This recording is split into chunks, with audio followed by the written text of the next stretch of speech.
Hello guys, welcome back to learn logic. இன்னைக்கு நம்மளோட Java சீரிஸ்ல எந்த டாபிக் பத்தி பார்க்க போறோம்னா இஃப் ஸ்டேட்மெண்ட் பத்தி பார்க்க போறோம். ஸோ இஃப்ங்கிறது ஒரு மோஸ்ட் பேசிக்கான ஒரு டிசிஷன் மேக்கிங் ஸ்டேட்மெண்ட்ங்க இஃப்ங்கிறது. ஸோ இந்த இஃப் ஸ்டேட்மெண்ட் என்ன பண்ணணும்னா ஒரு கண்டிஷனை செக் பண்ணும். இங்க பாருங்க சின்டாக்ஸ் பாருங்க. இஃப்ங்கிறது என்னோட கீவேர்ட். தென் நான் உள்ள ஒரு கண்டிஷன் கொடுப்பேன். இப்போ அந்த கண்டிஷன் வந்து ட்ரூவா இருந்துச்சுன்னா உங்களுக்கு அந்த கோட் வந்து எக்ஸிக்யூட் ஆகும். ஸோ இங்க பிளாக் ஆஃப் கோட் இருக்கு பாத்தீங்களா? இப்போ என்னோட கண்டிஷன் ட்ரூவா இருந்தா பிளாக் ஆஃப் கோட் எக்ஸிக்யூட் ஆகும். இதுவே என்னோட கண்டிஷன் பாத்தீங்கன்னா ஃபால்ஸா இருந்துச்சுன்னா இந்த கோடை வந்து ஜாவா ஸ்கிப் பண்ணிட்டு போயிடும். ஸோ இதுதான் என்னோட சின்டாக்ஸ். இஃப் அதுக்குள்ள ஒரு கண்டிஷன் தருவேன், இந்த கண்டிஷன் ட்ரூவா இருந்தா அந்த கோடை ரன் பண்ணணும் அர்த்தம். ஸோ நான் ஒரு எக்ஸாம்பிளோட பார்ப்போம். இன்ட் ஏஜ் வந்து நான் 20 தரேன்.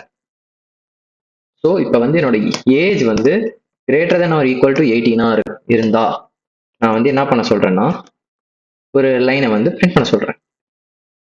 ஸோ என்னன்னா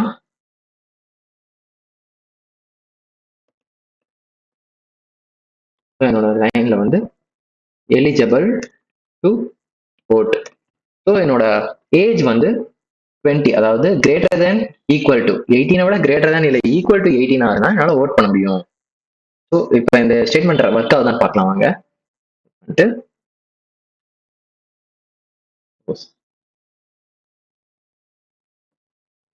ஸோ இப்போ வந்து நான் ரன் கோட் கொடுத்து பார்க்குறேன்.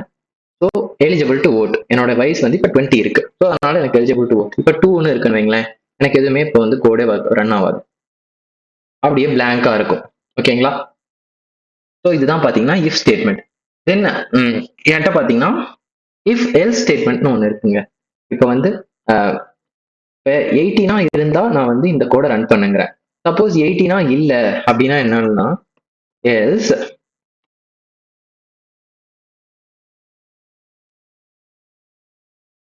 out print. ஸோ நீங்க தரும்போது இந்த டபுள் கோட்ஸ் குள்ள சொல்லுங்க, நாட் எலிஜிபிள் டு ஓட்னு தராங்க. இப்போ என்னோட ஏஜ் பார்த்தீங்கன்னா 2, 18 வந்து greater than or equal to 18 பார்க்கும். ஸோ இது வந்து பார்த்தீங்கன்னா இந்த கண்டிஷன் பார்த்தீங்கன்னா ஃபால்ஸ் ஆகுது.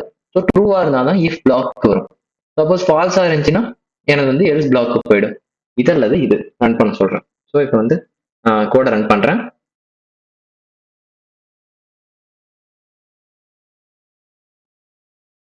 இப்போ நான் ரன் பண்ணும்போது so not eligible to vote because என்னோட ஏஜ் பார்த்தீங்கன்னா 2. ஸோ 18 கிரேட்டர் இல்லை ஈக்குவல் டு 18 இருந்தால் எலிஜிபிள் டு ஓட்டுன்னு வரும். ஸோ இதுதான் பார்த்தீங்கன்னா if statement and if else ஸ்டேட்மெண்ட்டோட இது. ஸோ இஃப் ஸ்டேட்மெண்ட் எப்பெல்லாம் ஒர்க் ஆகும்னா உங்களோட இந்த கண்டிஷன் ட்ரூவா இருக்கும்போது தான் இஃப் பிளாக் வந்து ஒர்க் ஆகும். சப்போஸ் இந்த கண்டிஷன் வந்து ஃபால்ஸா இருந்துச்சுன்னா என்னோட எல்ஸ் பிளாக் தான் ஒர்க் ஆகும். ஸோ தேங்க்யூ ஃபார் வாட்சிங். நெக்ஸ்ட் வீடியோவில் சந்திப்போம்.